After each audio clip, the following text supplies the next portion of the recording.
Hello, everyone. Welcome back to Get Your Play Online. Welcome back to Get Your Play Online. My name is Julia, and tonight we are going to be finishing up a little bit more of Frozen. So, if you were here with us 2 weeks ago, we read the first few chapters of Frozen. And if you were not here, you could go back and watch that video, or you could just listen from where we're picking up tonight. So, where we left off was when Elsa and Anna were at the coronation ball together, and they were bonding and talking about chocolate and dancing and having fun when Anna mentioned wishing that it could always be like this, and Elsa suddenly became a little bit cold and ended up leaving Anna and said that it just couldn't be different. So, we're going to pick up from where we left off in Frozen. If you have the book, as usual, you can read along with us, and if you don't have the book, then you are welcome to just listen as we read. We're going to pick up at chapter 7. Alrighty. Anna pushed through the crowd of guests, and one of the dancers tripped into her, knocking her backward. Someone caught her by the arm before she hit the floor. "Glad I caught you," Hans said, smiling. "Hans," she said, surprised. Hans lifted Anna back to her feet, and the two immediately were drawn into the dance. Hans was an excellent dancer, and Anna was happy to let him guide her around the ballroom, twirling her at just the right moments. She was amazed at how natural it felt. After that, she and Hans walked and laughed and danced some more. 1 hour turned into many hours of them talking and enjoying each other's company. Finally, they took a break and strolled into the rose garden. Hans plucked a rose and placed it in Anna's hair. As he did, he noticed the white streak running down the side of her head. "What's this?" Anna put her hand to her hair. "I was born with it," she told him, "although I dreamt I was kissed by a troll." "I like it," Hans said. On the balcony, they sat on a bench, and Anna taught Hans how to eat a crumb cake. "Just bite it, the whole thing," she said. The pair laughed as the treat crumbled all over Hans's face. Hans told Anna about his family. "I have 12 older brothers," he said. "3 of them pretended I was invisible for 2 years." "That's horrible," Anna said. "It's what brothers do," he replied with a shrug. Anna smiled knowingly. "And sisters," she added. "Elsa and I were really close when we were little, but then one day she just shut me out, and I never knew why." "I would never shut you out," Hans said, looking into Anna's eyes. Anna beamed. "Okay, can I just say something crazy?" she asked. "I love crazy," Hans said, with a wide grin. "All my life has been a series of doors in my face," she said. "And then I bump into you." Anna explained that she felt like she'd been waiting her whole life to meet him, and Hans agreed. He felt the same way. Anna couldn't believe her good fortune. At last, here was someone who understood her. Someone who was open to new experiences and people exactly the way she was. Hans was sweet, kind, and fun. They spent the rest of the party together, dancing, laughing, and discussing their pasts. And their futures, too. "Can I say something crazy?" Hans asked suddenly. "Will you marry me?" Anna gasped. "Can I just? Ooh, I mean, yes." She was amazed that she and Hans had found each other. She just knew that they were meant to be. "Elsa," Anna called from across the ballroom. She pulled Hans toward her sister. "May I present Prince Hans of the Southern Isles?" "Your Majesty," Hans greeted the Queen with a deep bow. Anna was beaming. "We would like your blessing," Hans continued. "Of our marriage," Anna finished breathlessly. "Marriage?" Elsa asked. "I'm confused." "Well, we haven't worked out all the details," Anna said. "We'll need a few days to plan the ceremony. Of course, we'll have soup, roast, and ice cream." Anna turned to Hans. "Will we live here?" "Here?" Elsa asked. "Absolutely," cried Hans. "What? No," Elsa said. "And we'll invite all 12 of your brothers to stay here with us, and—" Anna stopped as Elsa put up her hand. "Wait," she said. "Slow down, Anna. No one's brothers are staying here. No one is getting married." Anna's mouth dropped open. "Wait, What? I need to talk to you, Elsa said sternly. Alone. Anna linked her arm with Hans's. No, she said. Whatever you have to say, you can say to both of us. Elsa just shook her head. No, you can't marry a man you just met. Standing straighter, Anna spoke up. You can if it's true love. What do you know about true love? Elsa replied, scoffing at her sister. More than you, Anna replied. All you want is to be alone. Elsa took a deep breath. You asked for my blessing, but my answer is no. Now, if you'll excuse me, she said, and started to move away. Your Majesty, Hans said, if I may. No, you may not, Elsa snapped, and I think you should go. She walked off and signaled to one of the guards. The party is over. It's time to close the gates. Anna ran after her. Elsa, no! She reached for her sister and grabbed her hand. As she tugged at her to stay, Elsa's glove slipped off. Give me my glove, Elsa exclaimed. Anna held the glove up and away from Elsa. No, listen to me, she said. I can't live like this anymore. Elsa fought to gain control. Then leave, she finally said. She saw the hurt on Anna's face. She turned to flee from the room. What did I ever do to you? Anna cried. Enough, Anna, Elsa ordered. Why do you shut me out? Anna asked.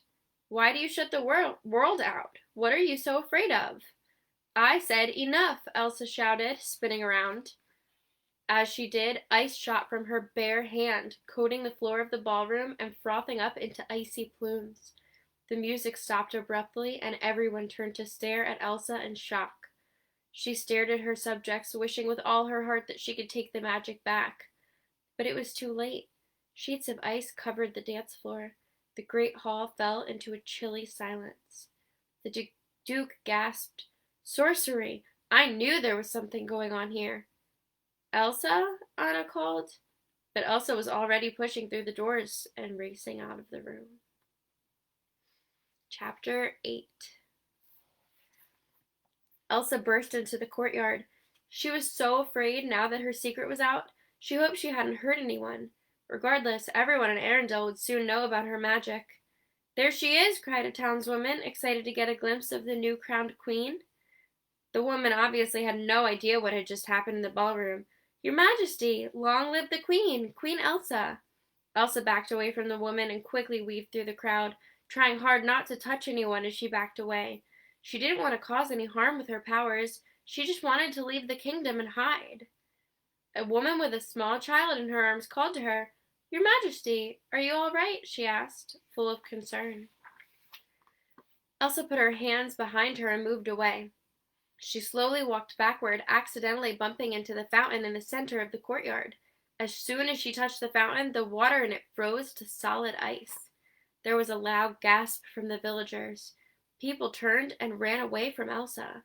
The Duke and his guards ran down the castle steps. There she is, he shouted, leading the charge toward Elsa. Get her. Just stay away from me. Stay away, Elsa cried. She held her hands up, causing the castle steps to ice over. The Duke's guards slipped and tumbled down to the ground. Monster, the Duke hissed. The crowd panicked.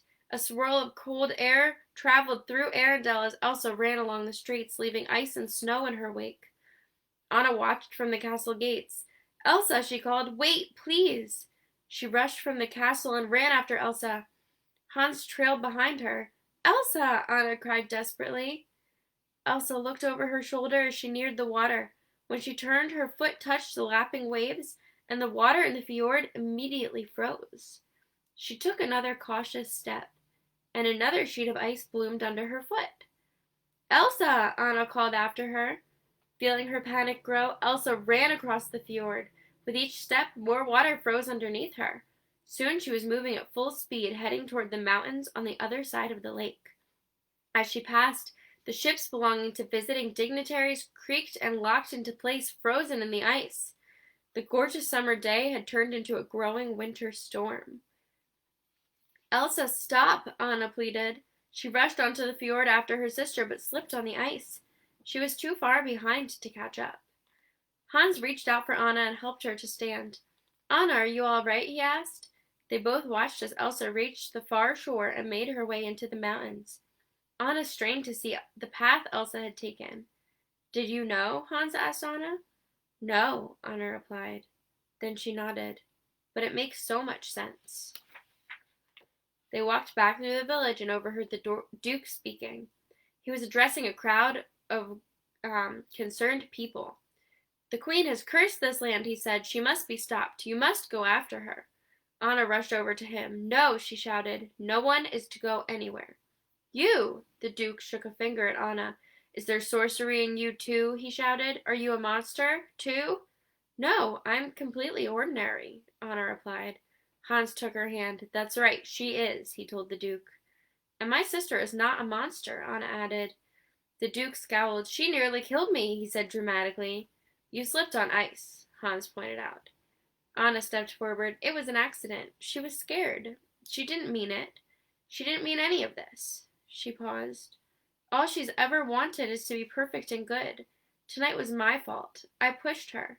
So I'm the one who needs to go after her. Anna turned to her royal guards. Bring me my horse, please. What? Anna, no, Hans shouted. It's too dangerous. I'm not afraid of Elsa, Anna said. I'll bring her back and make this right. A royal guard brought Anna's horse to her.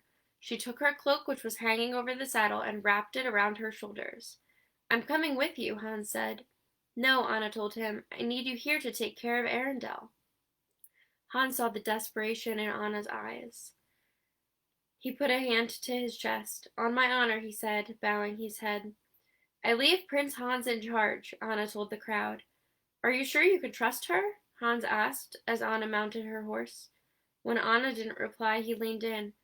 I don't want you getting hurt. She's my sister, Anna said. She would never hurt me. Urging her horse into a gallop, Anna took off over the frozen fjord toward the mountain as snow continued to fall. Elsa trudged up the steep North Mountain. Ever since she was a child, she had been taught to conceal her powers. Now that was all over. She felt sad and worried as she gazed back at Arendelle far below. She knew no one in Arendelle would ever see her in the same way again. But a tiny part of her also felt relieved. Her magic had been a hard secret to keep, and she didn't have to hide it anymore. Being alone was easier, too. She didn't have to worry about hurting anyone. As she continued up the mountain, her steps actually became a little lighter. Now that everyone knew what she was capable of, she was free to be herself. With a wave of her hand, Elsa started to experiment with her magic. Snow and ice whirled around her as she created snowmen and icy patterns in the air. The farther she got from Arendelle, the more confident she felt. As she took each step, her ability to draw forth ice and cold grew stronger and more powerful. Elsa plucked off her crown and threw it aside. She tossed her head and her tightly bound hair came loose, cascading over one shoulder in a thick, wavy braid. Twirling around, she conjured up a flowing new outfit of ice, a crystal blue gown with a cape of gossamer frost. Snow was her element, and she was the Snow Queen. Thrilled to let her powers loose at last, Elsa found that she could do more than she realized. As she released her magic, a staircase of ice extended upward to an exquisite ice palace that grew as she raised her arms. This was where she would live. When the castle was finished, Elsa slammed the door. She was home at last. Chapter 9. The wind howled and snow blew into Anna's face. She struggled to guide her horse up the frozen mountain path. She was determined to find Elsa. Anna was sure her sister would thaw the fjord and bring back summer. The whole kingdom would celebrate, and the two sisters would live happily ever after. The thought encouraged Anna as she rode through the snowdrifts. Elsa, Anna called into the blizzard. It's me, Anna, your sister who didn't mean to make you freeze this summer. She paused, shivering in the cold. Wow, that's a sentence I never thought I'd say. Anyway, I'm sorry. This is all my fault. A wolf's howl interrupted Anna's cries. Her horse stopped and looked around nervously. Anna tried to convince herself that the sounds were just puppies playing. Of course, none of this would have happened if she'd just told me her secret, Anna said with a sigh. A tree branch snapped, and the horse panicked. It whinnied and kicked up his front legs. Whoa, whoa, Anna commanded, pulling back on the reins. She flew off the horse into a snowdrift. She sat up, spit snow out of her mouth, and looked around just in time to see her horse running away. No, no, no, come back, Anna called, but the horse was long gone. Okay, she said to herself. She had to keep focused. She struggled to stand up and dusted the snow off her dress. Snow. It had to be snow, she grumbled. She couldn't have had tropical magic that covered the fjords in white sand and warm. A welcome sight interrupted Anna's rant. She saw smoke rising in the distance. Fire! Anna took one more step and stumbled down a steep hill. She began to roll like a snowball, layering on more and more snow as she went. Anna landed with a splash in an icy stream, and the snowball broke apart. She got to her feet, shivering. Cold, cold, cold, cold, cold, she muttered. She was standing next to a small building. A wooden sign hung out in front of her. Wandering Oaken's trading post. A lump of snow fell off the sign. And sauna, she read. The end of the sign. Anna hurried inside. The little shop was stocked with summer supplies. After all, it was technically still summertime. She gazed at the goods, looking for warm clothes. Hoo-hoo, called a blond man from behind the counter, wearing a bright sweater. His name was Oaken, and he was the owner. Big summer blowout, he said, hopefully. Half off on all of our swimming suits, clogs, and a sun bomb of my own invention. Oh, great, Anna said, looking around the store. For now, how about boots? Winter boots and dresses? Well, that would be in our winter department, the man said in a thick accent. Anna darted toward a single rack of warm clothing. Oh, I was just wondering, she said, trying to sound casual. Has another young woman, a queen perhaps, I don't know, passed through here? She brought a pair of boots and some clothes to the counter and set them in front of Oaken. Only one crazy enough to be out in this storm is you, dear, Oaken said in a pleasant voice. At that moment, the front door opened and a gust of frigid air blew in. A large, broad man entered. He was dressed for the Arctic cold and completely covered in snow, with only his brown eyes showing. It was Kristoff, and he was looking for supplies too. You and this fellow. Hoo-hoo, Oaken sang out. Big summer blowout. Kristoff pushed past Oaken and went straight to Anna. Carrots, he demanded. Huh? Anna asked. Behind you, Kristoff said crossly, pointing. Oh, right, Anna said. Excuse me. She moved out of the way, and Kristoff grabbed a bag of carrots from a shelf behind her. He gathered a few other supplies as he moved briskly around the shop. A real howler in July, huh? Oaken said, trying to make conversation with the stranger. Wherever could it be coming from? The North Mountain, Kristoff replied. The North Mountain, Anna repeated to herself. Was that where Elsa had gone? Chapter 10. Kristoff brought his pile of supplies to the front counter. That'll be 40, Oaken said. 40, Kristoff barked. No, 10. No, see, these are from our winter stock, Oaken told him, where supply and demand have a big problem. You want to talk about a supply and demand problem? Kristoff asked. I sell ice for a living. Anna walked to the counter and smiled at Kristoff. Ice? Really? She said. That's a rough business to be in right now. 40, Oaken repeated, but I will throw in a visit to Oaken's sauna. Hoo-hoo. Kristoff and Anna both peered over Oaken's shoulder to see a family waving from a toasty sauna in a room behind him. 10's all I got, Kristoff told him. Help me out, please. Oaken held up a bag of carrots. 10 will get you this, and no more. Kristoff glared at Oaken, seething.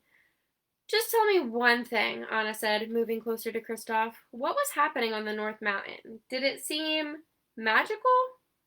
Kristoff pulled his scarf down, revealing his face. He looked down sharply at Anna. Yes, he shouted. Now back up while I deal with this crook here. Oaken rose from his chair. He did not appreciate being called a crook. What did you call me? He said. He was much taller and wider than Kristoff had expected. Oaken loomed over the counter. Then with a frown, he swiftly threw Kristoff out of the shop. Kristoff went flying out the door and landed face first in a mound of snow next to Sven, who had been waiting patiently outside. Kristoff pulled his head out of the snow. Ow, he groaned. Goodbye, Oaken said pleasantly, and slammed the door. The reindeer snorted and moved over to Kristoff, snuffing and searching in the snow. No, Sven, Kristoff told him. I didn't get your carrots. The hungry reindeer huffed in his face. Then Kristoff turned his head and spotted something that made him brighten. There was a barn behind the trading post, a warm place to spend the night. But I did find us a place to sleep, he added, and it's free. Back in the shop, Oaken returned to his other customer. I'm sorry about this violence, he told Anna. I will add a quart of lutefisk so we have a good feelings. He looked over at what she had selected, just the outfits and the boots. Anna looked at her supplies, then over at the bag Kristoff had left on the counter. She smiled as an idea occurred to her. Shortly afterward, Anna left Oaken's shop and looked around. She could hear singing coming from the barn. She pushed open the door quietly and peered inside. Kristoff was lying against a bale of hay playing his lute. He was singing to his reindeer, and then singing as Sven. He finished the song from the reindeer's point of view. Ahem, Anna cleared her throat. When Kristoff looked over, she smiled. Nice duet, she said. Oh, it's just you, he said when he saw Anna standing in front of him. What do you want? I want you to take me up the North Mountain, she declared. I don't take people places, Kristoff replied. He closed his eyes and lay back in the hay. Let me rephrase that, Anna said. She threw the sack of supplies she had just bought over to Kristoff. They were exactly the items he wanted.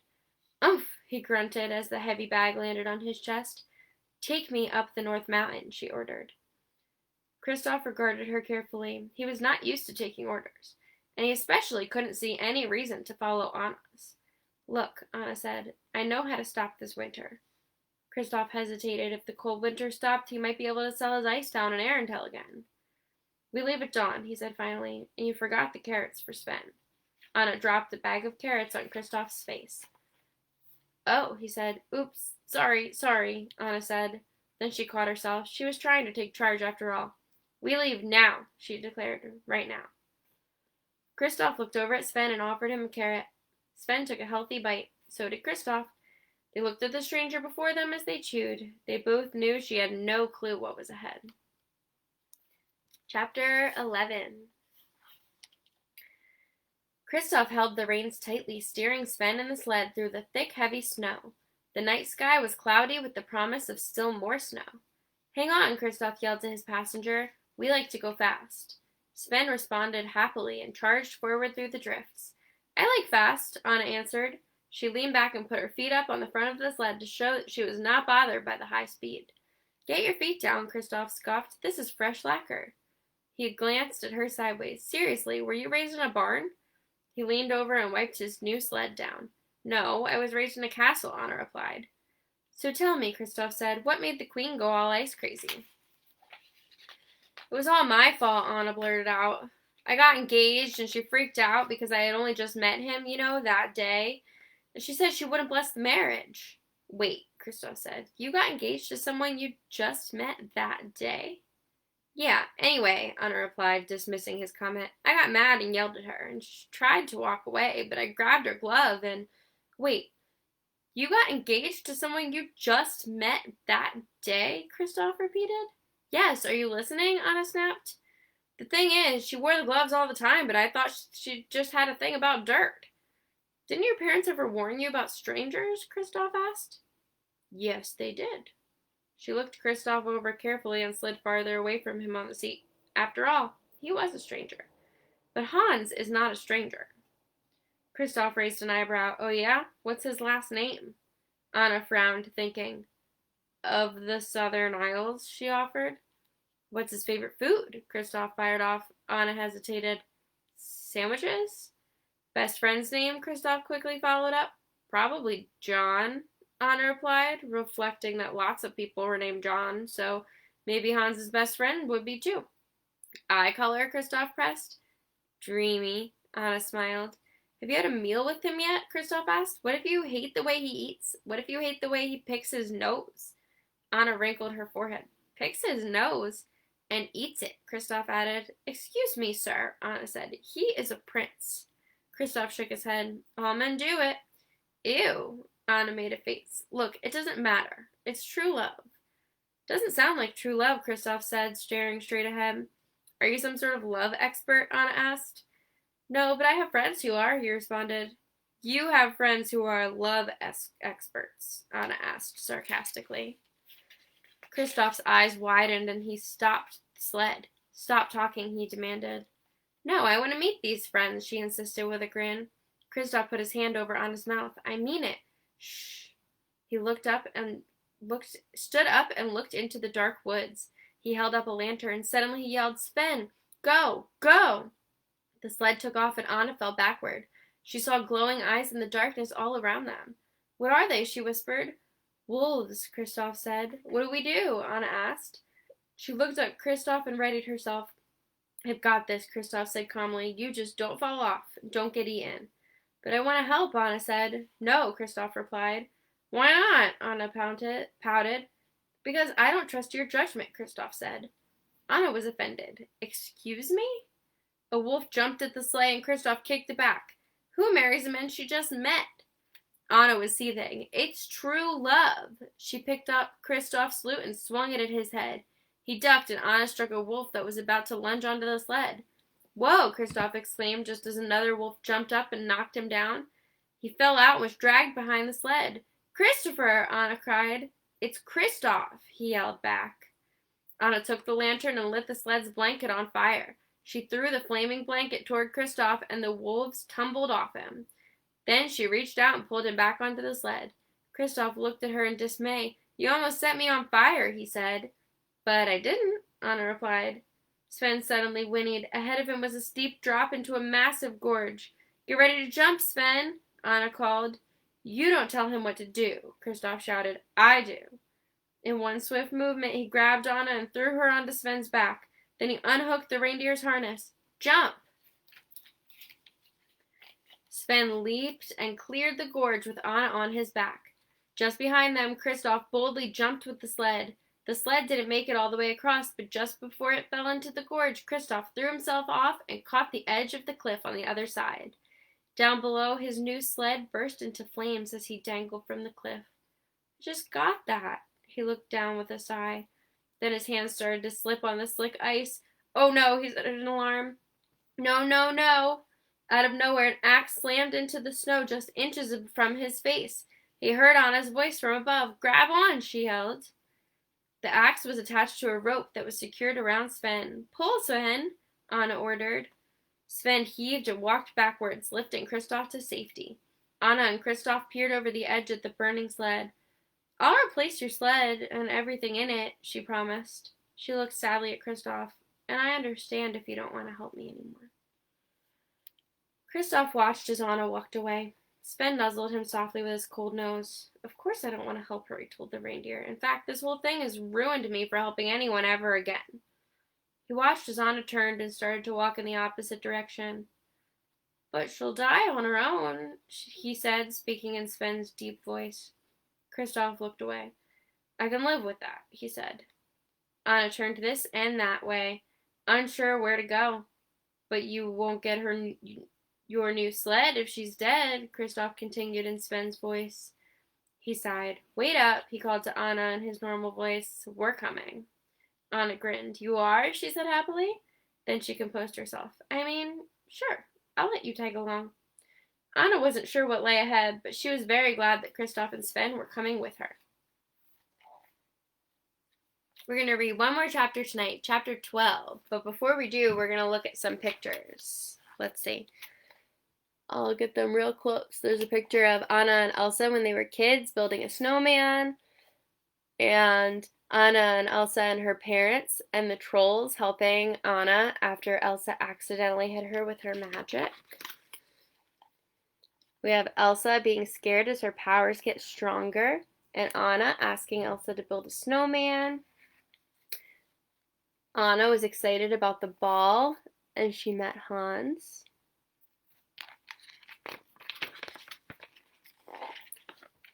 Hans was really nice to her and Elsa bonded a little bit at the ball. They danced, and then they got engaged. Elsa ran away and let her powers loose on the North Mountain. She built an ice palace. She also froze all of Arendelle. Then Anna set off to try to find Elsa. And Anna and Kristoff and Sven are on their way up the North Mountain to try to find her. And that's where we are right now. So we'll come back to the pictures a little bit later. We're going to read one more chapter tonight, and then we will read the rest of the book in 2 weeks. So this is chapter 12. Together, Kristoff, Sven, and Anna walked through the night. As dawn crept over the horizon, the three travelers found themselves on the rim of the mountain. Looking down, they could see Arendelle in the distance, but it wasn't summertime view that they were expecting. The kingdom was completely frozen, covered with white ice. Anna gasped in shock. Then she pulled herself together. "It'll be fine," she said. "Elsa will thaw it." "Will she?" Kristoff asked skeptically. "Just like that?" "Sure," Anna replied. She pointed straight ahead. "Come, this way to the North Mountain, right?" "More like this way," Kristoff said, pushing her finger upward. A huge, steep mountain towered above them. With no other choice, the group continued, moving forward and up. As the sun finally rose completely, they rounded a corner and came upon a clearing surrounded by tall trees. They gasped as the morning light danced on the snowy area before them. The terrain was different from what they'd seen in the rest of the woods. They'd found a gorgeous winter wonderland. The view took Anna's breath away. "I never knew winter could be so beautiful," she said, looking up at a willow tree covered in ice. The branches looked as if they were glistening with a crystal coating. Then she noticed Sven. The reindeer had gotten his antlers tangled up in icy vines, and he looked like a twinkling Christmas tree. "Yeah, but it's so white," said a voice that came out of nowhere. "Does it hurt your eyes? My eyes are killing me. How about a little color?" Anna and Kristoff looked around. They stared at Sven for a moment. Could he be the one speaking? "Must we bleach the joy out of it all?" the voice went on. "I was thinking like maybe some crimson or chartreuse. How about yellow?" "No, not yellow. Yellow and snow? Oof, no go." A goofy little snowman with twigs for arms but no nose appeared. He laughed at his own yellow snow joke. "Am I right?" he asked Anna. "Ah!" Anna screamed. She'd never seen a talking snowman before, and she reacted quickly. She kicked him in the snowball head, which went flying right into Kristoff. "Hi," the snowman head said. "You're creepy," Kristoff told the head. He tossed it back to Anna. "I don't want it," Anna shrieked, throwing it back at Kristoff. "Back at you," Kristoff called, chucking the head at her again. "Please don't drop me," the snowman head pleaded. Anna frowned at Kristoff. "Don't!" Kristoff grinned. "Come on, it's just a head," he said. "All right," the snowman told them. "We got off to a bad start." "The body!" Anna cried. She quickly dropped the head onto the body, but it somehow landed upside down and stuck that way. "Wait," the snowman said, gazing at the upside-down world around him. What am I looking at right now? Why are you hanging off the earth like a bat?" Anna walked over to the snowman. "All right," she said. "Wait 1 second." She turned his head around so he was right side up. "Oh, thank you," he said. "You're welcome," Anna said, smiling a little at the snowman. He wasn't so scary now that she'd gotten a chance to look at him properly. "Now I'm perfect," the snowman said. "Well, almost," Anna replied. She grabbed a carrot from Sven's pack and pushed it into Olaf's face to give him a nose. She pushed a little too forcefully, though, and the carrot went right through his head. "Ooh, too hard," Anna said. "I'm sorry. I was just—" The snowman spun around. "Woo!" he exclaimed. "Head rush." Anna bent down to him. "Are you okay?" He beamed. Even though only a tiny point of the carrot was sticking out in the front, he was happy. "Are you kidding me?" he asked. "I am wonderful. I've always wanted a nose." He looked down cross-eyed at his new feature. "So cute. It's like a little baby unicorn." With another shove, Anna pushed the carrot from the back of his head so the carrot nose was in the proper place. "What? Hey! Whoa!" the snowman cried out. "I love it even more." "All right, let's start this thing over." A smile spread across his face. "Hi, everyone. I'm Olaf, and I like warm hugs." He opened his twig arms for a wide hug. The name struck Anna. "Olaf?" she asked. Anna thought for a moment. She remembered building a little snowman with Elsa when they were young. Elsa had given that snowman the same name. Olaf gazed at Anna. "And you are?" "I'm Anna," she answered. "And who's the funky-looking donkey over there?" Olaf inquired. "That's Sven," Anna told him. "Uh-huh," Olaf said. "And who's the reindeer?" "Sven," Anna said, laughing at Olaf's mistake. Confused, Olaf stared at both Sven and Kristoff, thinking they had the same name. "Oh, okay. Makes things easier for me," he said. Sven moved closer to the talking snowman and tried to take a bite out of Olaf's carrot nose. Aw, Olaf said, laughing. Look at him, trying to kiss my nose. He smiled at the reindeer. I like you too. Olaf, did Elsa build you? Anna asked. Yeah, why? The snowman replied. Do you know where she is? Anna said, moving closer. Yeah, why? Olaf said, innocently oblivious to the line of questioning. Do you think you could show us the way? Anna asked, full of hope. Yeah, why? The snowman asked again. Kristoff was busy examining one of Olaf's twig arms which had fallen off. How does this work? The hand on the arm smacked Kristoff across the face. Stop it, Sven, Olaf called to Kristoff by the wrong name. We need to focus here. He turned to Anna. Why? I'll tell you why, Kristoff said. We need Elsa to bring back summer. Summer? Olaf said. Oh, I don't know why, but I've always loved the idea of summer and sun and all things hot. Kristoff raised his eyebrows. Really? I'm guessing you don't have much experience with heat. Olaf shook his head. No, but sometimes I like to close my eyes and imagine what it'd be like when summer does come. As Olaf went on and on about all the wonderful things he would do in summer, Kristoff looked over at Anna. I'm going to tell him, he whispered. It was killing him to hear Olaf talk about the summer's heat, which is a snowman's worst nightmare. Don't you dare, Anna scolded Kristoff. She couldn't bear to ruin Olaf's dream with the harsh truth. Olaf took Anna's hand. So come on, let's go bring back summer. I'm coming, Anna said. She looked over her shoulder at Kristoff. Somebody's got to tell him, Kristoff murmured, shaking his head. He and Sven followed Anna and the little snowman.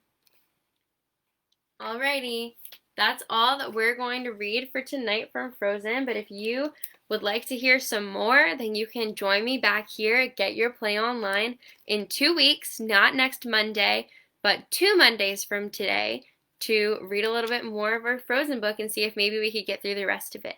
I hope that you all have a super great night. Good night.